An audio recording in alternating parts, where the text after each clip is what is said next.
Bismillah. Assalamualaikum warahmatullahi wabarakatuh. Innal hamdalillah nahmaduhu wa nasta'inuhu wa nastaghfiruhu wa natubu ilayhi. A'udzu billahi min shururi anfusina wa sayyiati a'malina. Yahdihillahu fala mudilla lahu wa yudlil fala hadiya lahu. La ilaha illallah wa asyhadu anna Muhammadan 'abduhu wa rasuluh. Allahumma salli wa sallim ala nabiyina Muhammad amma ba'du. Rekan-rekan sekalian, alhamdulillah pagi ini Allah Subhanahu wa taala karuniakan kita berbagai macam kenikmatan yang wajib kita syukuri tentunya. Kemudian tidak lupa kita bersolawat dan salam teruntuk baginda teman-teman yang dirahmati oleh Allah. Ketika kita ini sudah punya komitmen syahadat Muhammad Rasulullah, maka di depan kita dan di pundak kita itu ada tanggung jawab terkait dengan baik itu rukun Islam maupun rukun iman. Dan di antara ada yang berbunyi pada putusan Allah. Berarti keimanan kepada Rasul, khususnya Nabi kita Muhammad SAW, bagian dari asas keimanan yang mungkin hari ini sudah banyak yang contohnya lah, beberapa bulan yang lalu saya pernah ketika diundang di salah satu sekolah, saya kasih game anaknya itu, anak-anak SMA kurang lebih, saya minta 5 menit aja di depan maju apa yang kamu ketahui tentang sosok Muhammad SAW. 5 menit aja, tanpa koma, tanpa titik dulu. Dan ternyata basic aja susah mereka untuk meraih. Kenapa? Karena nggak mudah, ya, nggak paham. Sebatas nama Muhammad, lahir di Mekah, wafat di Medina, sudah rata-rata seperti itu. Padahal Nabi Muhammad SAW itu 63 tahun ada di dunia. 63 tahun itu semuanya adalah pelajaran bagi umat. Bahkan sebelum lahir pun itu sudah banyak hikmah. Kalau Rasulullah SAW 63 tahun dan usia beliau ketika berdakwah 23 tahun itu adalah mukjizat. 23 tahun itu berapa hari? Ya, kan belum lama teman-teman. Hari Kamis yang lalu atau malam Kamisnya itu banyak selebaran ajakan atau pamflet dakwah, ajakan untuk puasa Arafah. Di antara poster-poster dakwah itu ada narasi 1 hari puasa dapat pembebasan dosa berapa? 2 tahun. Tapi tulisannya enggak 2 tahun, jadikan hari 700-an hari. Puasa 1 hari menggugurkan dosa 700-an. Menarik. Nah sekarang coba Rasulullah SAW hidup dalam mendakwahkan kebenaran itu 23 tahun. Itu berapa hari? Bikinlah pamflet seperti itu coba. Ya, Rasul itu berdakwah 23 kali 360-an hari. Itu, dan semuanya itu adalah pelajaran. Kita hari ini merasa tidak ada kerentek untuk belajar terkait dengan kehidupan beliau. Teman-teman yang dirahmati oleh Allah, saya mau tanya, sebesar apapun sosok, siapapun itu, mau presiden, mau pemimpin negeri mana, ya, sampai tahu nggak biografinya itu ada berapa judul? Siapa contohnya? Bapak Amerika, namanya siapa? Adam Smith, berapa itu biografinya? Berapa judul itu yang bercerita tentang?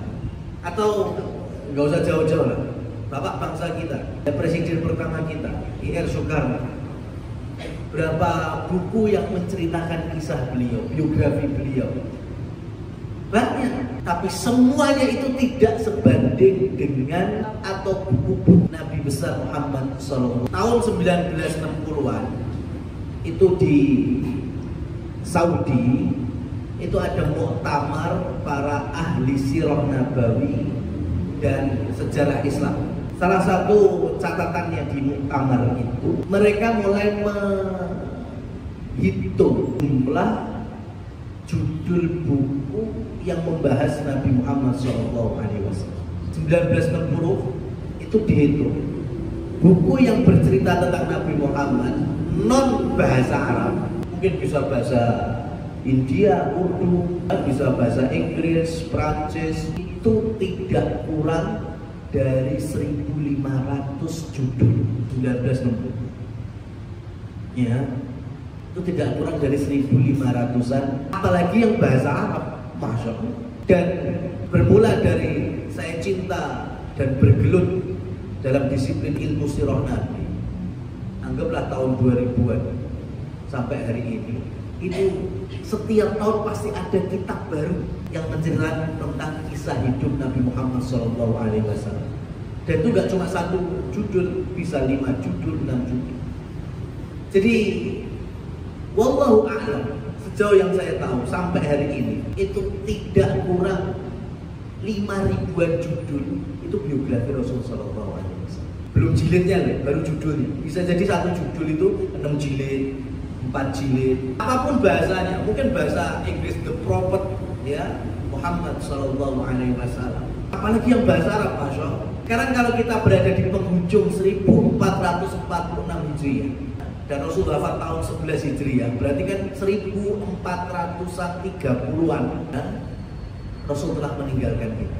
Dan buku yang mengisahkan beliau itu sudah 5 kali lipat dan tidak pernah usang, terus digali, diajarkan. Makanya aneh, ada atau muslimah tidak suka belajar kehidupan Rasulullah SAW. Berarti dipertanyakan keimanannya tadi.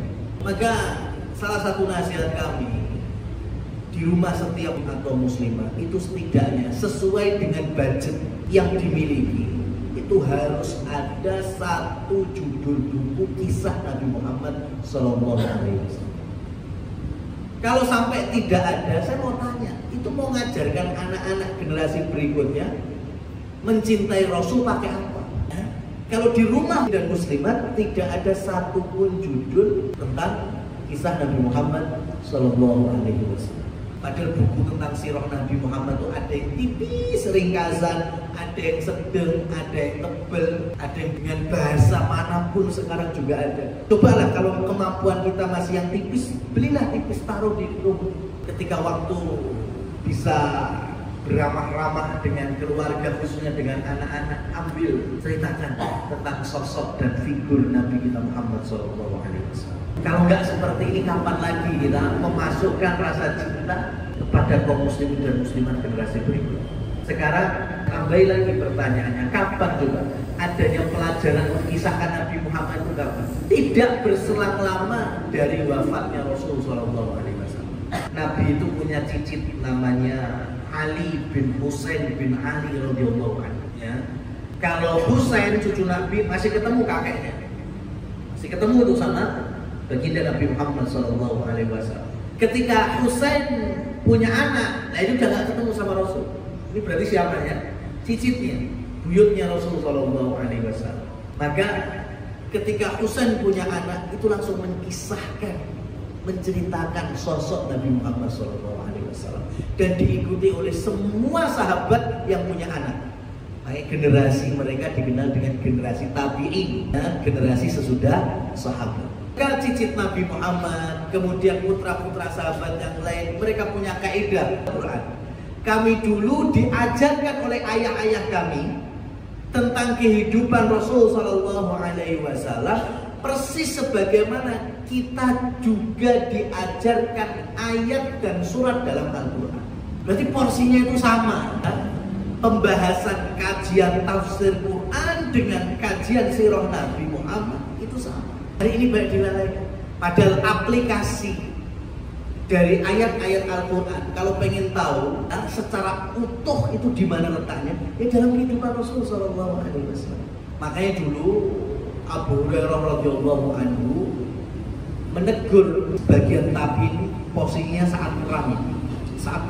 Jadi ada sebagian tabi'in yang dengan kelihayannya bermain pedang di atas kuda perang, lincah dan dia pemberani sekali, makanya langsung masuk di barisan musuh, memainkan pedangnya, berdiri di atas kuda perangnya. Sebagian tabi'in yang lain kemudian berteriak, luka. Pakai ayat ini. Janganlah kamu masukkan, jerumuskan dirimu kepada kebinasaan. Artinya apa? Sebagian tabi'in melihat orang ini mau bunuh diri. Kenapa? Karena berada di barisan musuh dengan penuh keberanian. Golek mati. Pakai dalil, jangan jerumuskan kalian ke dalam kebinasaan. Abu Hurairah mendengar seruan itu, kemudian Abu Hurairah menasihati, tidak seperti itu kalian memahami ayat dengan salah. Nazalat hadil ayat fina. Ayat itu turun di tengah kami, yaitu di tengah para sahabat bersama Rasulullah SAW. Enggak seperti itu ayatnya. Lihatlah bagaimana ayat itu turun. Kemudian bercerita, saat itu kami ditegur sama Rasulullah SAW. Habis perang Khaybar, kaum muslimin banyak dapat dunia, banyak sekali dapat harta, sudah mulai banyak yang kaya-kaya. Sehingga ketika dunia sudah ada di genggaman, ada panggilan jihad, perang, butuh akomodasi, butuh wakaf, butuh infak. Mulai hati para sahabat mulai agak berat, susah untuk menafkahkan harta di jalan Allah. Maka kemudian Rasul Shallallahu Alaihi Wasallam membawakan ayat ini, jangan jerumuskan kalian ke dalam kebinasaan. Maksudnya apa? Kalian sudah diperbudak oleh dunia sampai gak mau lagi menafkahkan harta kalian di jalan. Lihat, jadi ketika Abu Hurairah meluruskan kesalahan tabi'in dengan apa? Dengan sirah Nabi Muhammad Shallallahu Alaihi Wasallam. Beda ceritanya kalau orang itu nggak punya kelihayan perang, nggak ahli pedang, nggak bisa nunggang jarak, kemudian tiba-tiba langsung ke barisan musuh, itu namanya bunuh diri, nggak boleh. Ya, seperti aksi bom bunuh diri itu nggak boleh. Tapi kalau punya keahlian khusus, ya, dan punya keberanian, apalagi di dalam kancah jihad fisabilillah, ini masya Allah. Salah satu amalan yang sangat berpahala tinggi, mulia sekali. Apalagi prinsipnya orang beriman, ish kariman au mut syahidan, hidup mulia atau mati dalam kondisi syahid. Dari sini rekan-rekan yang dirahmati Allah Subhanahu wa taala, nggak mungkin kita ngaji kemudian langsung paham tanpa dibantu dengan kehidupan Rasulullah Shallallahu Alaihi Wasallam, aplikasi dari ayat-ayat Quran. Maka ketika ibu kita Aisyah radhiyallahu anha mengatakan, karena khuluquhul Quran, akhlaknya Rasul adalah Al-Quran.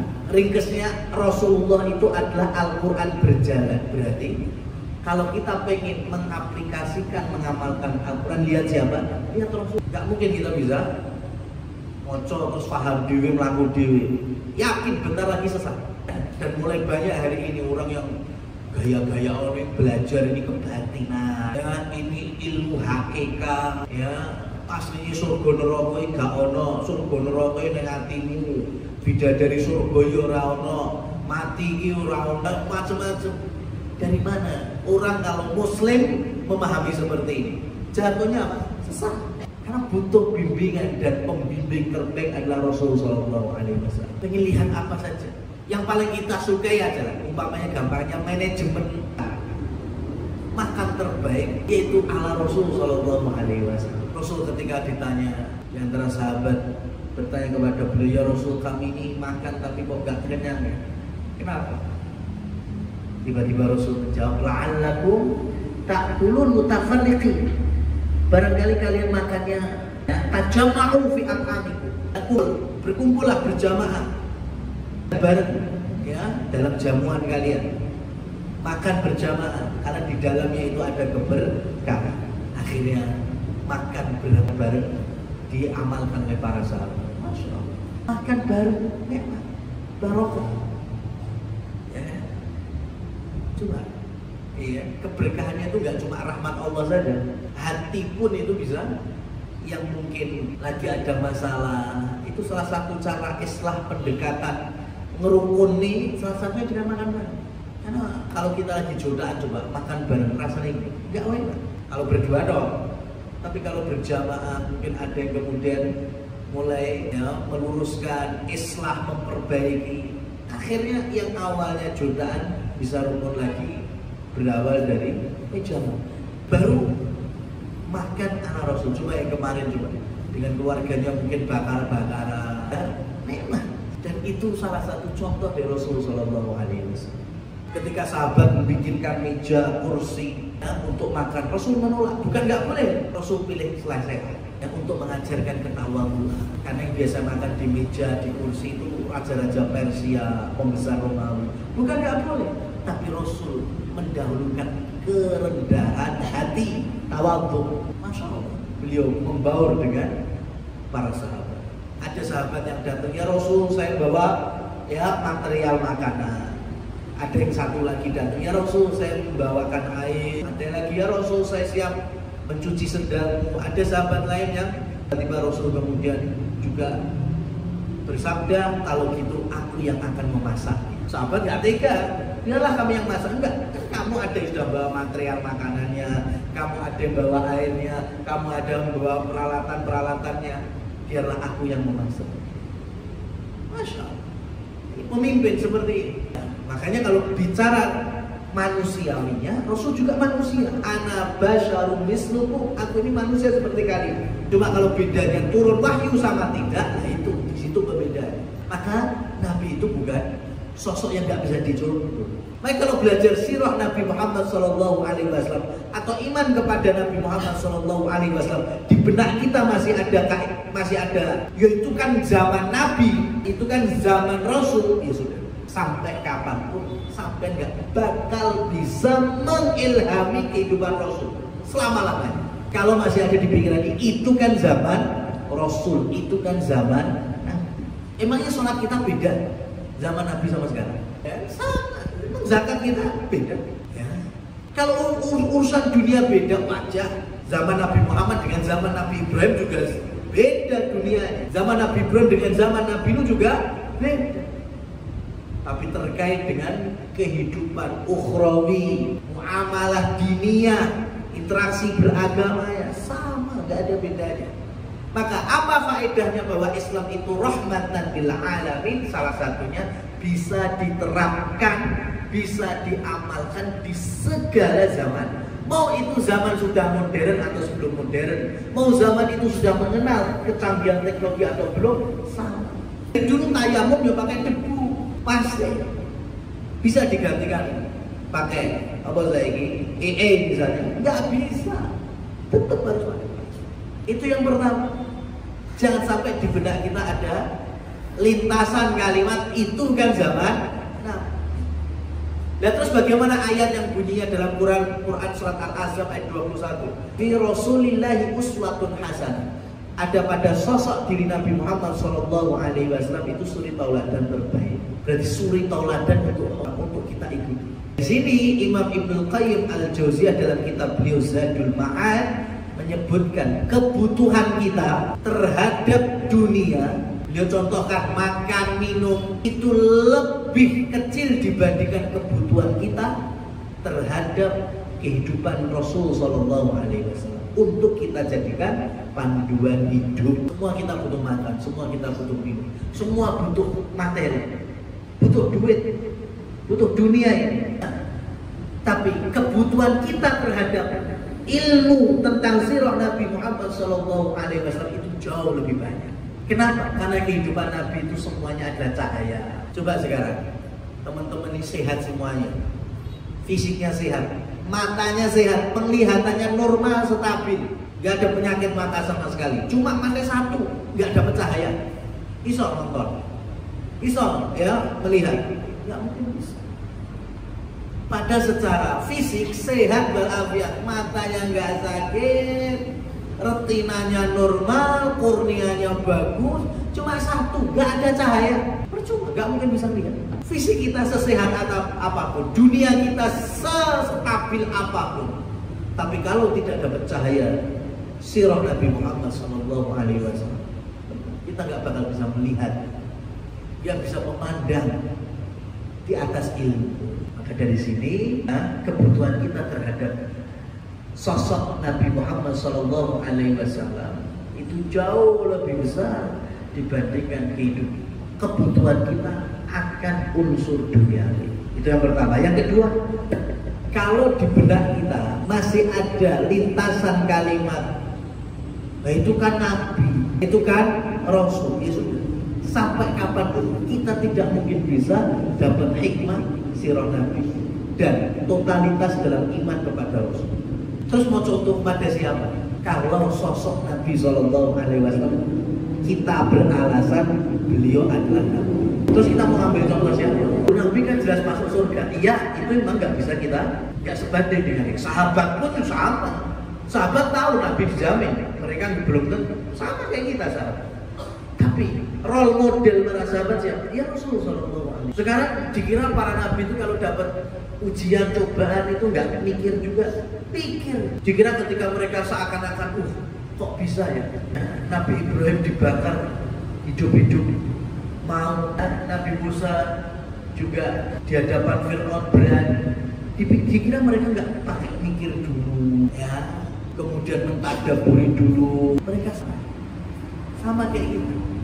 Cuma memang pemikiran mereka dibimbing dengan wahyu. Kita pun akhirnya juga diminta ketika berpikir jangan lepas dari Al-Quran, dari hadis Nabi. Karena itu suri tauladan terbaik apapun persoalan hidup. Nah sekarang sekelas tabiin ya, ada Urwah bin Zubair, kemudian ada Mughirah bin Syu'bah. Ketika menasihati saudara yang sedih diminta apa? Ngaji surat Yusuf. Apa hubungannya? Ya, mungkin pertanyaan kita seperti ini. Para salafus soleh dulu nggak kayak gitu, mereka praktekkan dulu. Kita nggak. Apa hubungannya sedih sama ngaji Quran? Nggak tahu kalau Al-Quran itu keseluruhannya adalah syifa, obat bagi penyakit fisik maupun penyakit jiwa. Jadi dua cacat pikiran ini jangan sampai ada di benak kita. Itu zaman Nabi dan itu juga karena sosoknya Nabi dijamin surga. Mereka yang dirahmati oleh Allah Subhanahu wa Ta'ala. Berikutnya, ketika Abdullah bin Umar mengisahkan tentang ayahnya, yaitu Umar bin Khattab. Kata Abdullah bin Umar, ayahku dulu belajar Al-Baqarah, ngaji Al-Baqarah ya, bersama Rasul Sallallahu Alaihi Wasallam itu 10 tahun. Jadi sekelas Umar itu ngaji Al-Baqarah sak ilmu-ilmu dalamnya itu bersama Rasul 10 tahun. Adapun putranya dalam memahami Quran memang Abdullah bin Umar lebih cerdas. Beliau cukup 6 sampai 7 tahun. Jadi memang ilmu agama itu tidak ada yang namanya instan. Teman-teman, ini nasihat berikutnya. Kita ini Allah berikan akal sama hati. Kita memahami, oh ini baik, buruk, halal, haram, ya. Ini sesuai syariat, ini melanggar syariat. Itu dengan apa? Dengan akal kita. Untuk kita memahaminya, pakai akal. Tapi apakah cukup sampai di akal dong? Tidak, harus sampai hati. Kalau sebatas akal, sampai baru dapat ilmu agama secumil, langsung jadi hakim. Langsung mudah sekali menyalahkan yang lain. Ya, sing bener ki sing ini. Kowe salah, ya. Kowe nyimpang, sesat, sing bener ki sing ini. Kenapa? Karena belajar hanya dengan akal. Tapi kalau orang itu belajarnya itu akalnya dipakai plus hati, itu masya Allah. Melihat orang salah itu bukan kemudian diutamakan nyalah nih, tapi diutamakan diajak untuk diluruskan, diperbaiki. Dan itulah Rasulullah dan para sahabat. Orang kalau belajar agamanya instan, kebanyakan cuma pakai akal, langsung digebiak begitu. Ya. Masya Allah, seakan-akan sudah dia yang paling pandai dan mudah untuk menyalahkan yang lain. Enggak seperti itu. Makanya bagaimana cara supaya hati ini juga lebih mudah menerima dari hukum-hukum Allah, syariat-syariatnya, agamanya. Ulama sepakat ilmu sirah Nabi Sallallahu Alaihi Wasallam ghidaun lil qulubi, terhitung material paling besar untuk nutrisi jiwa. Untuk nutrisi jiwa. Tadi saya sampaikan potongan suri tauladan Rasulullah itu di surat Al-Ahzab ayat 21. Teman-teman kalau ngaji surat Al-Ahzab utuh, itu isinya 99% sirah Nabi SAW. Cuma nggak kelihatan ceritanya, beda dengan surat Yusuf. Memang kronologi sekali itu kisah kehidupan Nabi Yusuf. Surat Al-Ahzab nggak gitu. Di hukum di situ ada halal haram, di situ ada macam. Tapi semuanya terangkum dalam kehidupan Rasulullah SAW. Coba ayat-ayat awal ada masalah tabani, hukum ketika suami menyamakan istri dengan ibu, nggak boleh, itu namanya jihad. Kemudian tabani, pembatalan anak angkat, haram hukumnya. Itu dari mana? Dari kisah Rasulullah SAW. Kemudian Al-Ahzab sendiri apa? Perang Khandaq, dan di tengah-tengahnya ada ayat laqad kana lakum fi rasulillahi uswatun hasanah. Di tengahnya ada Allah pastikan ada figur yang layak dijadikan panduan, yaitu Rasulullah SAW. Di tengah-tengah tema pertempuran, peperangan. Berarti itu apa? Kehidupan yang menakutkan, mengkhawatirkan, penuh dengan kegalauan, gelisah, cemas, namanya perang. Tapi Allah pastikan ada contoh, yaitu Rasulullah SAW. Kenapa kok disisipkan di ayat peperangan? Karena itu adalah kondisi yang paling rendah manusia. Nah, kalau kita cemas, sedih, takut, jangan lupa ada contohnya, ada figur, yaitu Rasulullah SAW. Cinta, ada Rasul. Makanya kenapa para ulama di bagian timur ada Imam Ibnu Qayyim dengan bukunya Raudhatul Muhibbin, atau terjemahannya banyak sekali itu, taman-taman orang yang jatuh cinta. Di belahan barat ada ulama Ibnu Hazm Al-Andalusi yang punya kitab juga tentang cinta, yang judulnya apa namanya, Al-Hamqa, kalung atau rantai-rantai merpati. Itu bukunya bukan bahas hadis, tafsir Quran, enggak, tentang cinta. Cinta laki perempuan, suami istri. Supaya apa? Karena mereka ulama tahu fitrah kita ini fitrah manusia. Terkadang sedih, terkadang senang, terkadang jatuh cinta.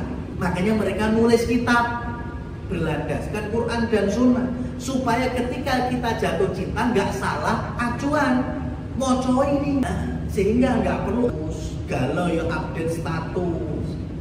Yakin yang seperti itu belum pernah baca kitabnya dua ulama ini. Ulama kita aja sampai masalah romantisme dan cinta itu punya kitab untuk panduan supaya kita ini duit cekelan, gak gampang goyah, apalagi ketika sakit, apalagi sekarang. Di antara saran kami juga, mungkin sudah pernah kami sampaikan, tolong jangan bawa saudara kita atau orang yang terkasih kita di saat-saat genting seperti ini kemana? Salah satunya ke rumah sakit non muslim. Bayangkan orang lagi sekarang, lagi tiba-tiba dengar yang salib gede, atau petugas rohaninya datang, ya, gimana Pak, mau sembuh Pak, ya, dengan menyebut nama Tuhannya, sebut ini, coba terus mati, apa enggak? Ya Allah, segenting apapun, kritis apapun, jangan bawa orang yang paling kita hormati, paling kita cintai di tempat-tempat yang jauh dari Islam. Paling mending rumah sakit umum, kalau nggak bisa rumah sakit Islam. Jangan bawa ke rumah sakit non Islam, karena kita nggak tahu. Ini kalau kasusnya genting, ekor mata ikan yo beda urusan. Orang kalau sudah butuh ya pegangan. Coba kalau antum bawa ke rumah sakit Islam kritis, insya Allah ada bagian kerohaniannya ya. Bimbing, bahkan talqin, masya Allah. Atau kalau dirawat di bangsanya kadang ada sajadah, ada Quran. Dibesarkan hati kita, ditunjukkan kemuliaan Islam. Kalau milik dan muslim sama, mereka juga menampakkan kebesaran agama. Tapi kalau itu yang kita lakukan, wah bahaya sih. Banggalah dengan agama yang mulia ini, meskipun oknumnya belum sempurna, masih banyak khilafnya, masih banyak kekurangannya, salahnya. Tapi agama kita ini sudah sempurna, sangat sempurna. Jangan sampai di benak kita ada perasaan Islam tidak lebih baik dari agama yang lain. Islam adalah yang satu-satu yang benar dan terbaik. Kalau masalah oknumnya, ya namanya manusia, pemeluknya mesti banyak kekurangan. Ini bahwa ternyata belajar sirah pun itu sebagaimana ngaji Al-Quran, nggak bisa instan. Maka nggak cukup. Nah, teman-teman tuh belajar sirah Nabi hanya dalam pesta tahunan apa itu Isra Mi'raj, ya, apalagi seperti Maulud Nabi, nggak bakal dapat hikmah sirah Nabi hanya di dua perayaan tadi. Yang dua-duanya tidak ada tuntunya yang pada kehidupan Rasulullah Shallallahu Alaihi Wasallam. Umar aja belajar Al-Baqarah 10 tahun, anaknya 6 tahun. Ada kita belajar sirah pun juga gak cukup sehari, 2 hari, sebulan, 2 bulan, tahun-tahunan juga. Makanya saya beberapa kali ngepasi umroh di bulan Ramadan. Kemudian saya datang di salah satu majelisnya Syekh di Mekah, ngepasi beliau bahas ayat Ramadan tadi. Ayat ya, terkait dengan kutiba alaikumusiyam dikaitkan dengan sirah Nabi. Saya datang saat itu bahas sirah Nabi bagian apa dengan ayat yang sama. Tahun berikutnya pasti datang lagi itu dengan ilmu yang baru, ayatnya tetap sama. Makanya Al-Quran itu mukjizat. Gak seperti sampai baca novel, katam taman. Ketika ada orang baca, roh aku paling ngono. Ya kan, akhirnya ini Al-Quran sampai kata paling ngono ya, paling sombong jatuhnya. Kenapa? Karena sampai sekarang pun lihat tafsir Al-Quran itu ada berapa judul? Ya, di kampus-kampus itu yang kuliah fakultas tafsir Al-Quran itu perpustakaannya khusus, dan ketika kita masuk librarinya itu kitabnya semuanya tentang tafsir. Beda tahun itu sudah ada ilmu baru kan, menunjukkan kalau agama kita ini nggak pernah kekurangan solusi. Cuma yaitu kita mau memandang dari sisi mana. Kalau sisinya cuma dunia terus, ya sudah, tentu bakal dijauhkan dari rahmat Allah. Kalau cuma mandangin dunia teman-teman, ya Allah, ini saya kasih contoh perempuan. Rasulullah Shallallahu Alaihi Wasallam menyebut khairun nisa, sebaik-baik perempuan fil jannah, di surga. Itu ada 4. Dari Maryam, ibunya Nabi Isa, Asiyah istri Fir'aun, Khadijah istri pertama Rasulullah, dan Fatimah putri Nabi Sallallahu Alaihi Wasallam. Saya mau kasih tahu ya, ini figur yang paling besar. Maryam, ya, masya Allah, nggak pernah punya suami, bahkan diejek jadi besi karena hamil tanpa suami. Yang kedua, Asiyah istri Fir'aun. Ya, suaminya ikon kekufuran, kezaliman. Yang ketiga, Khadijah baru dapat jodoh terbaik tersempurnanya usia 40 tahun menikah dengan Rasulullah Shallallahu Alaihi Wasallam. Kemudian Fatimah berpasangan dengan Ali, hidup berumah tangga ya bersama Ali sampai Fatimah wafat penuh dengan kemiskinan. Saya mau tanya, 4-4 dari sudut pandang dunia gak ada yang sempurna. Ada yang punya anak nggak punya suami, ada yang ikon kekafiran, ada yang semiskin-miskinnya, ada yang dapat kebahagiaan berumah tangga usianya 40 tahun. Tapi dalam redaksi Rasulullah Shallallahu Alaihi Wasallam disebut paling sempurnanya perempuan di surga dan di dunia ada 4 orang. Khairun nisa, sebaik-baik wanita. Dari mana kemuliaan itu? Dari sisi syariat, dari sisi kemuliaan agama. Kalau dilihat dari dunia, nggak mungkin ada yang sempurna. Tapi kalau kita memandangnya berubah dari sisi wahyu, dari sisi kemuliaan, ketakwaan, nah, pasti pandangan kita juga akan berbeda. Wallahu a'lam bishawab. Ya, demikian yang bisa kami sampaikan sebagai materi kita hari ini. Pentingnya kita belajar sirah Nabi Muhammad Sallallahu Alaihi Wasallam. Waktu dan tempat kami kembalikan ke teman-teman. Alhamdulillah. Terima kasih Pak Ustadz atas ilmu dan pengajiannya kali ini bertema tentang sirah Nabi. Lalu kita masuk ke sesi tanya jawab. Monggo teman-teman dan rekan-rekan sekalian yang ingin bertanya dipersilakan. Baik, pengajian pagi ini telah kita lalui bersama. Semoga apa yang disampaikan oleh Ustadz Iqbal menjadi ilmu yang bermanfaat dan menambah ketakwaan kita kepada Allah Subhanahu wa taala. Sebelum berpisah, mari kita tutup dengan doa kafaratul majelis. Subhanallah.